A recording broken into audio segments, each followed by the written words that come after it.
जनाब सदर मोहतरम,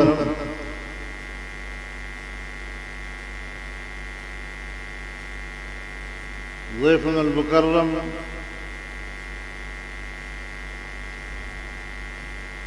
स्टेज पर मौजूद उलमाए किराम, मशाइख़ इज़ाम, ज़ुअमाए कौम,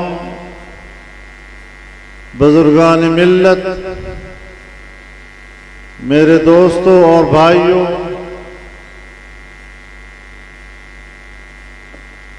मैं कोई 2-3 दहाइयों से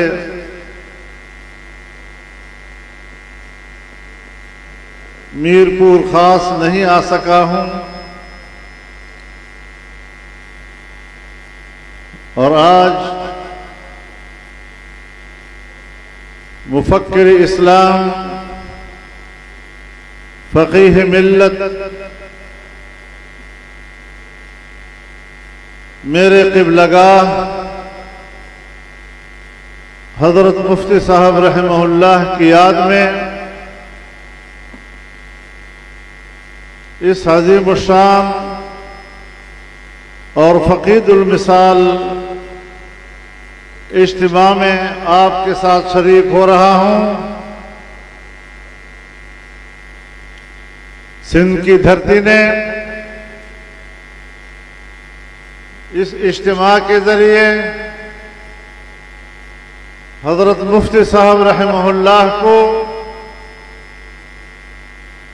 जो खिराज अक़ीदत पेश की है, उनके साथ अपने भरपूर अक़ीदत का इजहार किया है और जिस तरह आपने आज हमारा इस्तक़बाल किया है, मुझे ये दावा करने का हक मिल रहा है कि मैं आपकी मौजूदगी में ये कह सकूं कि सिंध और सिंध की धरती ये जमीयत उलमा इस्लाम की धरती है, किसी की धरती नहीं।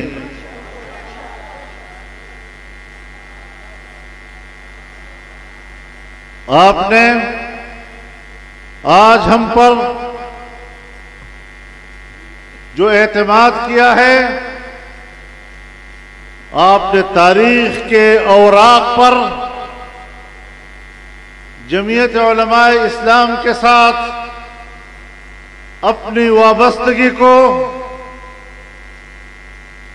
सब्त कर दिया है और इंशाअल्लाह इसमें इजाफा होगा, इसमें आप कमी नहीं होने देंगे। मेरे मोहतरम दोस्तों, जब हम हजरत मुफ्ती साहब का तज़किरा करते हैं तो एक तरफ आपका इल्मी मकाम, आपकी फ़क़ाहत, फन हदीस में आपकी महारत, इस मकाम को तो सिर्फ उलमाए किराम ही जान सकते हैं कि आप किस मकाम पर फायज थे। लेकिन अवाम को मुफ्ती साहब की सियासी जिंदगी पर नजर है, और जब हम आपकी सियासी जिंदगी पे नजर डालते हैं तो आप जानते हैं कि पाकिस्तान जो आज हमारे हाथ में मौजूद है और आईन पाकिस्तान के अवाम के बीच में एक मीसाक मिल्ली की हैसियत रखता है, एक इमरानी मुआहदे की हैसियत रखता है। अगर ये आईन मौजूद है, अगर ये आईन मुस्तहकम है, तो फिर हम सब पाकिस्तानी हैं, हमारे सबके यकसा हुकूक हैं, और इस आईन की अव्वलीन हैसियत उसकी इस्लामी हैसियत है। इस्लाम बुनियादी असास है। हमारे इस आईन का सन 1973 में ये आईन बना। अगर इस आईन के मुताबिक, इस्लाम के मुताबिक कानून साजी आज तक नहीं हुई तो इसका गुनहगार कौन है? ये किसकी जिम्मेदारी है? जो लोग आज तक हुक्मरान बनते चले आए हैं, उन्होंने दीन इस्लाम की तरफ और पाकिस्तान के असासी नजरिए और अकीदे की तरफ कोई तवज्जो नहीं दी। यही वजह है कि आज भी पाकिस्तान इस्लामी कानून साजी से महरूम है, इन सियासतदानों के हाथों जिनको हम हमेशा वोट देकर इक़्तिदार के ऐवानों पर मुसल्लत कर देते। तो मैं आपको भी ये बताने आया हूं, ये एहसास दिलाने आया हूं कि इनका मुहासबा अब आपने करना है। अगर आपने जमीयत उलमा इस्लाम पर एतमाद किया है और उसमें इजाफा हुआ है, आए सिंध के अवाम हो, खैबर पख्तूनख्वा के अवाम हो, पंजाब के अवाम हो, बलोचिस्तान के अवाम हो, इन हुक्मरानों को गिरबान से पकड़े और उनसे कुछ न पूछे। अब मजीद पूछने की जरूरत नहीं कि आपने इस्लाम नाज़िल किया या नहीं किया। गिरबान से पकड़कर अब इनको ऐवानों से बाहर घसीटना है और उनको बताना है कि आप पाकिस्तान के अवाम के नुमाइंदे नहीं हैं। नारे तकबीर, लब्बैक लब्बैक लब्बैक लब्बैक।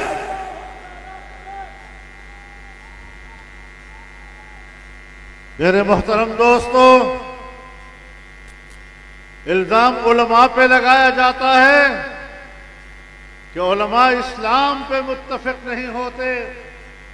ये पाकिस्तान की तारीख का सबसे बड़ा झूठ है। पाकिस्तान की पहली दस्तूर साज असेंबली ने जब कराची में उसका इजलास हुआ 1949 में, तो करारदाद मकासद पास किया था और आज भी करारदाद मकासद उस पर तमाम मकातब फिक्र मुत्तफिक हैं और आज भी वो हमारे आइन का हिस्सा है। इसी कराची में तमाम मकातब फिक्र के उलमाए किराम ने 22 इस्लामी दफात पर इत्तिफाक किया था। वो इत्तिफाक राय आज भी मौजूद है। तमाम मकातब फिक्र उन 22 नुकात पर मुत्तफिक। सन 1973 के आइन का मसला आया। आइन के इस्लामी दफात पर तमाम मकातब फिक्र मुत्तफिक हैं। किसी ने भी इसको फिरकावारियत का मसला नहीं बनाया। आइन में अकीदे खत्म नबूवत को तहफ़्फ़ुज़ दिया गया। सन 1974 में जब तहरीक चली और कादियानी क़ियादत को कौमी असेंबली में पेश किया गया और उनको सुना गया, उन पर जरा की गई, तमाम पार्लियामेंट ने इत्तिफाक राय से कहा कि इन लोगों का तो इस्लाम से कोई ताल्लुक नहीं हो सकता और उनको पाकिस्तान के गैर मुस्लिमों की फहरिस्त में शामिल कर दिया। मेरे मोहतरम दोस्तों, ये फैसले आइन ने किए हैं, ये फैसले पार्लियामेंट ने किए हैं। हमारे अकाबिर ने पार्लियामेंट में किरदार अदा किया है और आज जब फिर चोर दरवाजे से आलमी पुष्टपनाही के अंदर चोर दरवाजे से जब कादियानियों को दोबारा मुसलमान का स्टेटस देने की कोशिश की गई, तो फिर सुप्रीम कोर्ट में मुकदमा आया और उस मुकदमे में हम गए और सन 1974 के फैसले से भी बहुत ही ज्यादा मजबूत और ताकतवर फैसला लेकर हम कोर्ट से बाहर निकले हैं। और मैं पूरी कौम को और पूरी उम्मत को इस बात पर मुबारकबाद पेश करता हूं। तफसीली फैसला 2-4 रोज पहले आ चुका है और हमने खराज तहसीन पेश किया है सुप्रीम कोर्ट को भी।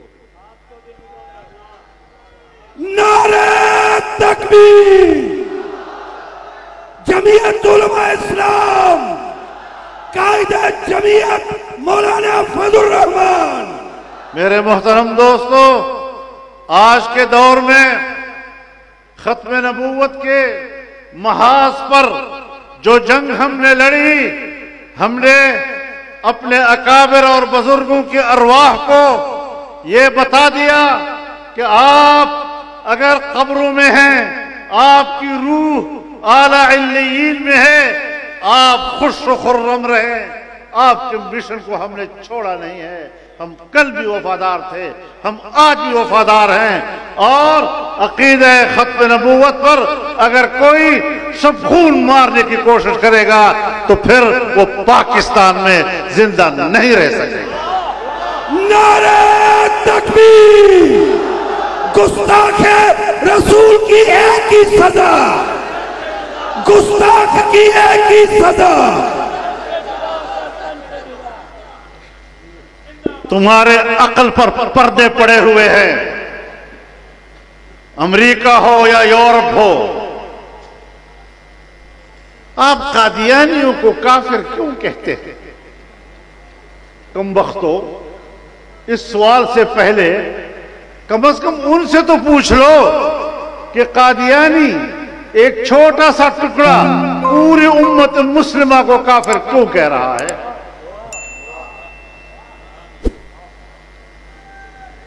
इनकी खोपड़ियों में भूसा भरा हुआ है, इनके सीनों से अल्लाह ने अक्ल छीन ली है और वो ये नहीं समझते कि पूरे उम्मत मुस्लिमा के खिलाफ इस एक छोटे से तबके ने जो धूम मचा रखी है, जो कुफर का जाल बिछा रखा है, ये अव्वलीन और सर फहरिस्त मुजरिम है और इस जुर्म को कभी भी माफ नहीं किया जा सकता।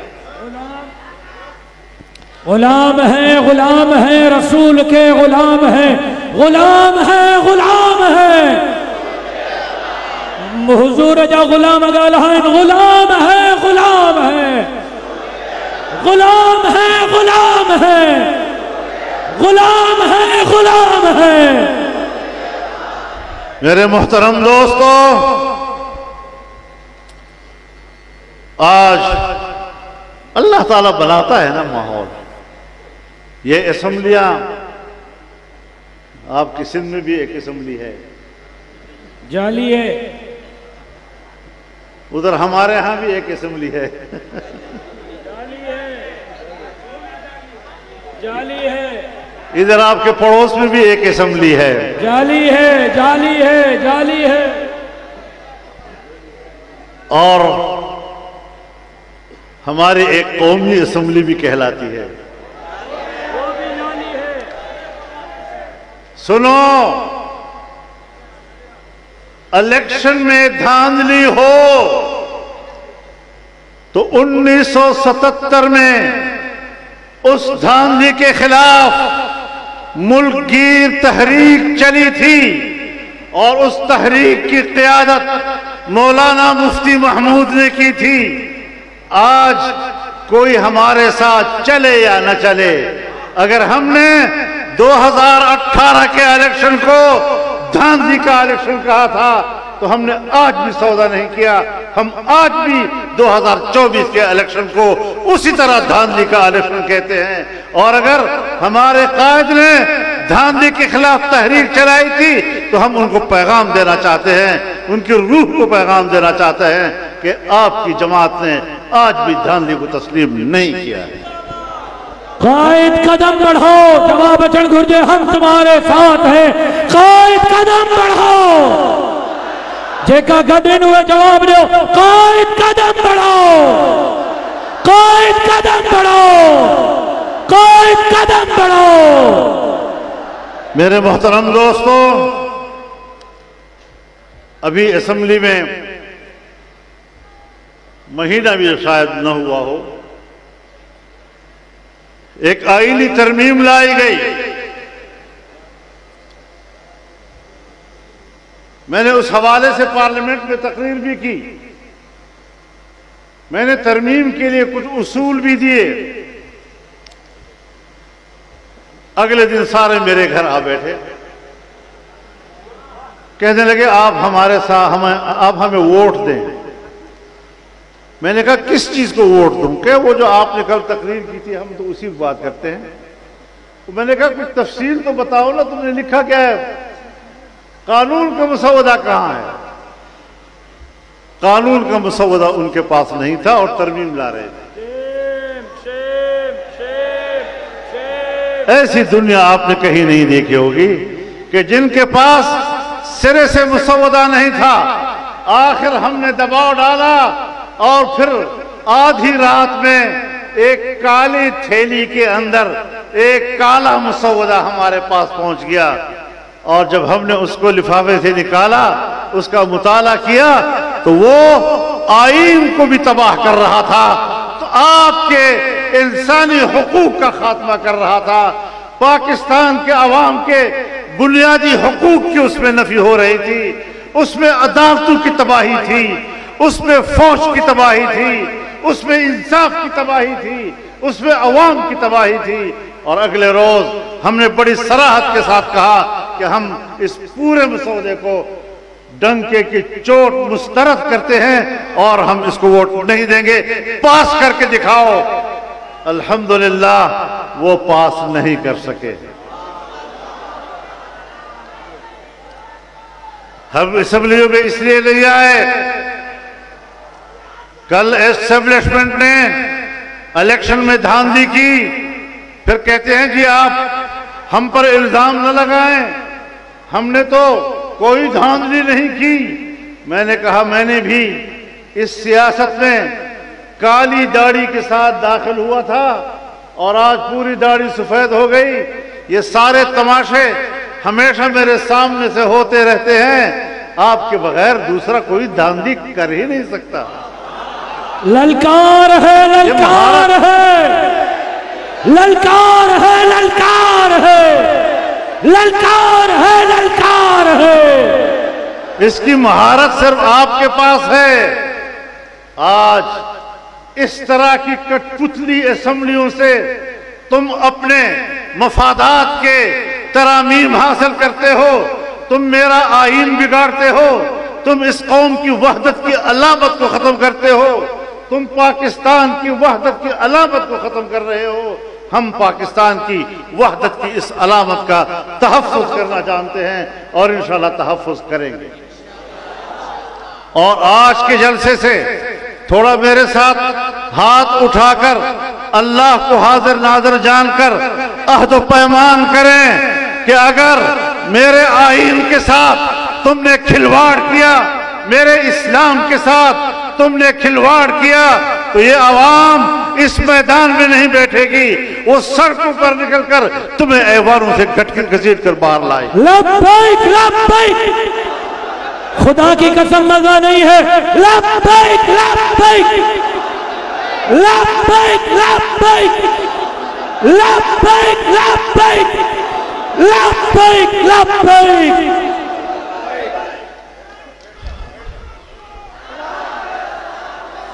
मेरे दोस्तों, जिस तरह खत्म नबूवत के मसले में सुप्रीम कोर्ट से हमने दोबारा फैसला लिया और पाकिस्तान में मुसलमानों के अकीदे के ऐन मुताबिक हमने सुप्रीम कोर्ट से मुख्तसर फैसला भी ले लिया, तफसीली फैसला भी ले लिया, इसी तरीके से आईनी तरमीम वो भी हमने अपने हाथ में ले ली है और अब हमारे मसौदे पर इंशाअल्लाह कानून साजी होगी। हमारे मसौदे के खिलाफ हम कोई कानून साजी और आईन साजी की इजाजत नहीं दे सकेंगे। मेरे मोहतरम दोस्तों, मुफ्ती साहब ने जो आईन बनाया और जिस पर दस्तखत किए, ये जमीयत उलमा इस्लाम के हर कारकुन के लिए एक अमानत है। आज हमारे बुजुर्गों ने इस पर दस्तखत किए हैं, जुल्फ़िकार अली भुट्टो ने उस पर दस्तखत किए हैं, अल्लामा शाह अहमद नूरानी ने उस पर दस्तखत किए हैं,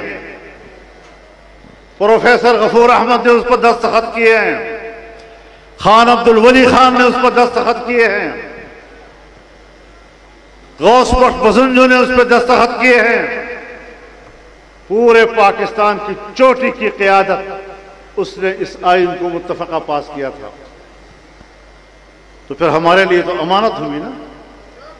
फिर इस आईन में कोई खयानत करेगा तो फिर हम मैदान में रहेंगे।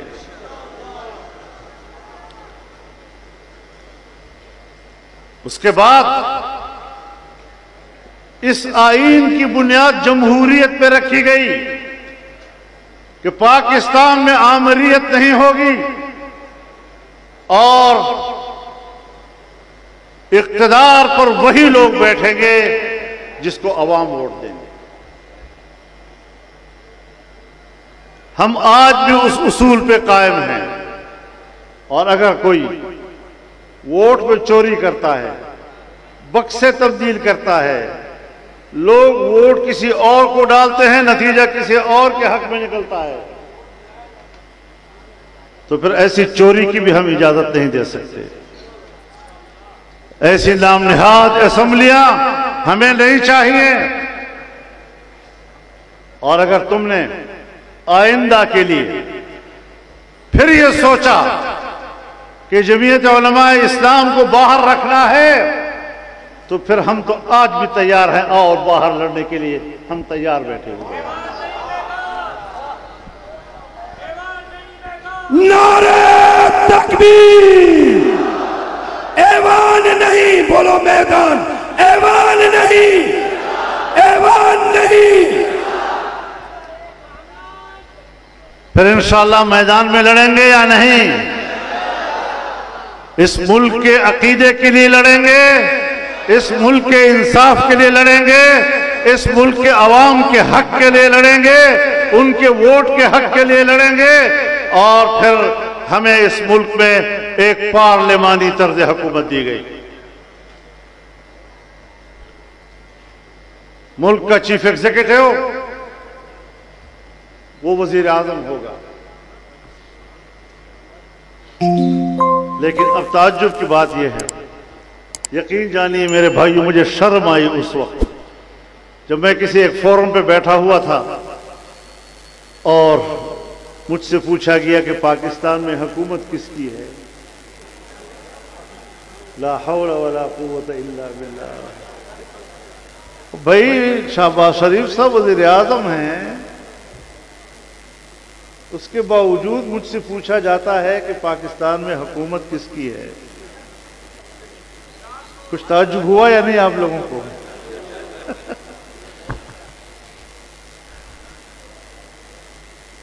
शहबाज शरीफ साहब, आप पंजाब के भी वज़ीर आला रह चुके हैं। जब कहा जाता था कि ये सूबे का हकीकी वज़ीर आला है, आज विफाक में भी आप हुकूमत कर रहे हैं, लेकिन आपके पास तो अक्सरियत ही नहीं है। एक अक़लियत मुल्क पे हुकूमत कर रही है, और किसके सहारे? पाकिस्तान पीपल्स पार्टी के सहारे, कि उसने वोट दिया है, हुकूमत में शामिल नहीं हुए।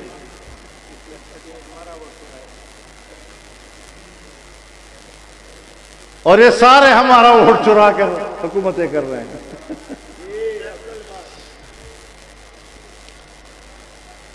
तो हम इस तरीके से पार्लिमानी निज़ाम हुकूमत जो आईन का बुनियादी हिस्सा है, हम उसके तहफ़्फ़ुज़ के लिए एक हैं इंशाअल्लाह। फिर हमें एक विफाक दिया है, एक विफाकी निज़ाम कि जिसके नीचे 4 वहदतें हैं। हर सूबा विफाकी निज़ाम की वहदत है और उसकी अपने इख्तियारात हैं। हमने 18वीं तरमीम के जरिए से सूबों को इख्तियारात दिए, इख्तियारात में इजाफा किया, लेकिन आज मुख्तलिफ तरीकों से सूबों के इख्तियारात सल्ब किए जा रहे हैं। सूबे बाइख्तियार होने चाहिए। हम अगर सिंध की बात करें तो सिंध के वसाइल पर सिंध के अवाम और इन अवाम के बच्चों का हक है। किसी को सिंधी का हक छीनने और उनके वसाइल पर कब्जा करने का कोई हक हासिल नहीं है। और सिंधियों, अगर आपके हक पर कोई दस्तराजी करता है तो जमीयत उलमा इस्लाम उस हक की जंग लड़ेगी और हम मैदान में रहेंगे। नारे तकबीर, जमीयत उलमा इस्लाम, जमीयत उलमा इस्लाम, सिंध की हकीकी तर्जुमान, जमीयत उलमा इस्लाम, सिंध का हकीकी तर्जुमान, सिंध का हकीकी तर्जुमान। बलोचिस्तान के वसाइल हैं, उस पर बलोचिस्तान के अवाम का हक है। बलोच अवाम के और बलोचिस्तान के अवाम के बच्चों का हक है। हम किसी को भी उनके हुकूक पर डाका डालने की इजाजत नहीं दे सकते। खैबर पख्तूनख्वा के अवाम हैं, हमारे यहाँ बड़े बड़े पहाड़ पहाड़ों के तवील सिलसिले जो मादनियात से भरे हुए हैं, लेकिन आज भी वहां का अवाम अपने इन वसाइल से महरूम है। अगर पंजाब के अवाम हैं वो पंजाब के वसाइल के मालिक हैं। हम सूबों को इख्तियारात देना चाहते हैं, लेकिन याद रखें हम अखुव्वत की बात करते हैं, हम नफरत और तासुब की बात नहीं करते। हमने मजहब के हवाले से भी मजहबी हमाहंगी की बात की है। हमने कभी फिरकावारियत को हवा नहीं दी, हमने फिरकावारियत की हौसला शिकनी की है। जिस तरह हम फिरकावारियत के लिए फिरका परस्ती और तासुब की हौसला शिकनी करेंगे, हम कौमियत और कौमियत की बुनियाद पर तासुबात उभारने वालों को भी बताना चाहते हैं कि आपको मायूस होना पड़ेगा और तुम कभी भी इस गंदी मकसद में कामयाब नहीं हो सकोगे। मुल्क को एक रखना है, मुल्क की वहदत और सालमियत ये हमारा अव्वलीन मकसद होगा।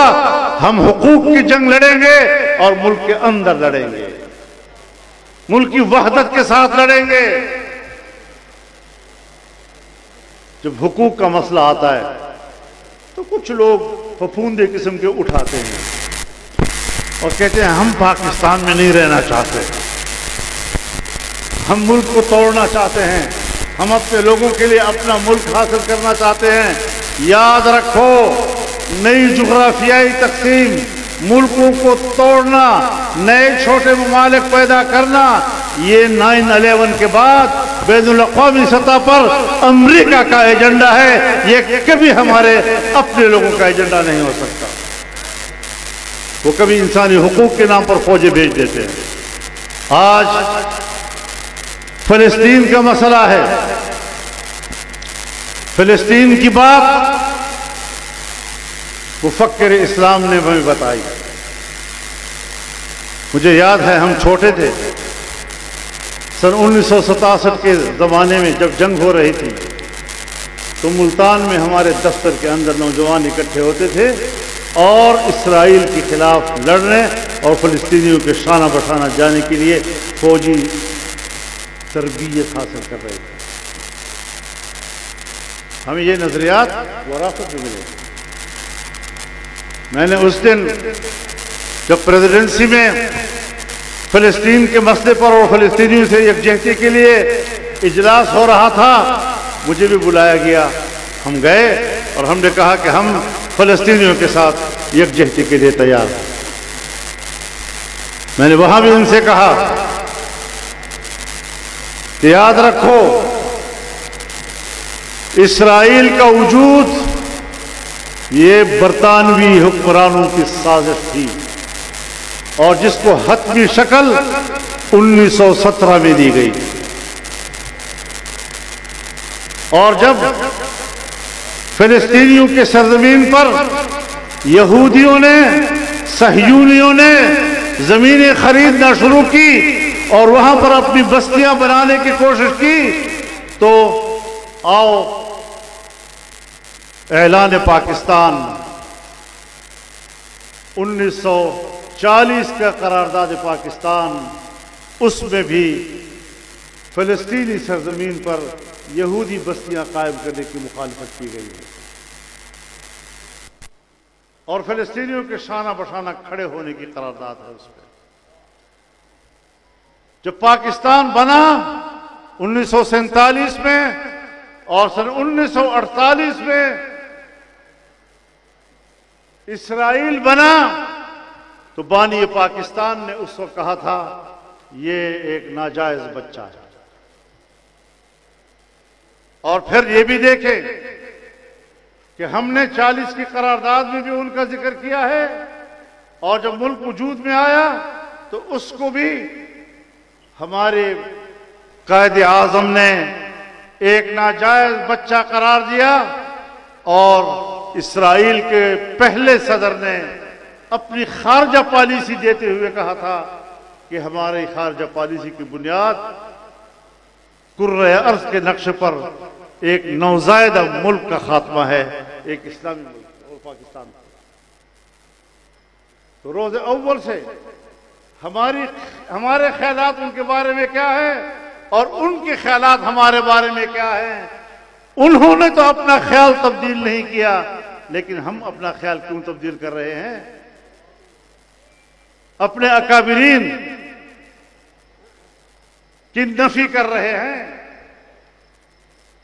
और मैंने वहां यह भी कहा कि 1 साल से फलस्तीनी शहीद हो रहे हैं, छोटे बच्चे हैं, खवातीन हैं, बूढ़े हैं, गैर मुसल्लह पुरअमन शहरी, उन पर बमबारियां की जा रही हैं, उनके अस्पतालों पे बमबारियां की जा रही हैं, उनके कैंपों पर बमबारियां की जा रही हैं, पानी के ज़खायर उन पर बमबारी की जा रही है, उन्हें जिंदगी के हक से महरूम कर दिया गया, उन्हें मौत के आगोश में भेज दिया गया।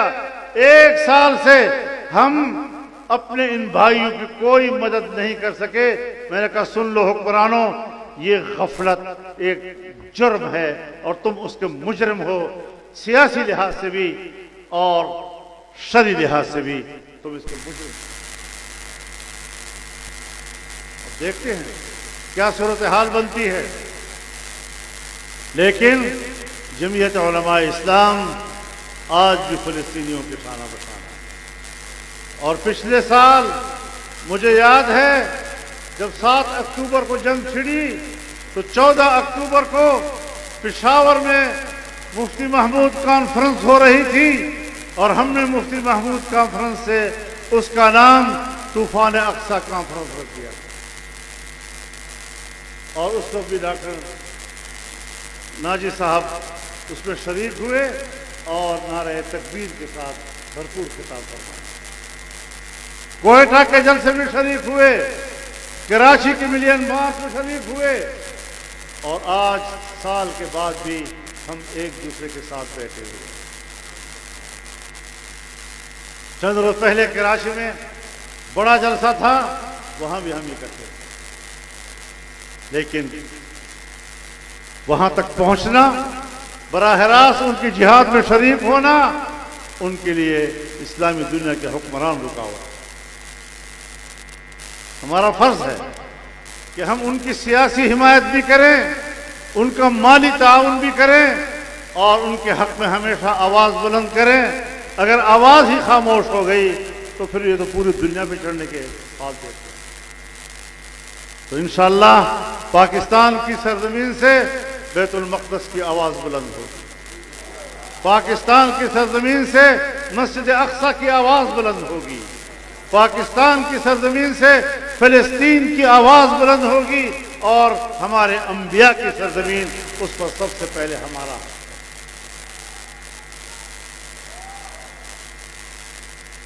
मस्जिद अक्सा वो मस्जिद है जब मेरे नबी ने मेराज की रात में वहां तमाम अंबिया की इमामत की। जब आखिरी नबी सल्लल्लाहु अलैहि वसल्लम तमाम अंबिया की वहां इमामत करते हैं तो फिर उस पर हक मुसलमानों का है, तुम्हारा नहीं। हज़रत उमर रज़ी अल्लाह तआला अन्हु ने क्यों फतह किया उसको? सलाहुद्दीन अय्यूबी ने क्यों फतह किया? और पाकिस्तान के अंदर वो आवाजें जो बैतुल मक़दस को यहूदियों के हवाले करने की आवाजें उठ रही थी, आपके जोश क़ुव्वत ने और फिलिस्तीनियों की कुर्बानियों ने उन आवाजों को खामोश कर दिया है और इंशाअल्लाह हमेशा के लिए खामोश रहेंगे। अल्लाह ताला हमारा हामी व नासिर हो। इंशाअल्लाह मुफ्ती साहब का मिशन चलेगा, आगे बढ़ेगा और हमारा अहद पैमान उनके साथ होगा। हम अपने अकाबिरीन के कदम पर चल रहे हैं और इंशाअल्लाह ये सिलसिला जारी रहेगा। जमात की कुव्वत बढ़ती चली जाएगी और इंशाअल्लाह पाकिस्तान की हुक्मरानी वो आपको करीब आ पहुंची है। अल्लाह ताला हम सब पर अपना फजल करम फरमाए। अस्सलामु अलैकुम व रहमतुल्लाहि व बरकातुहू। एक तो ड्रोन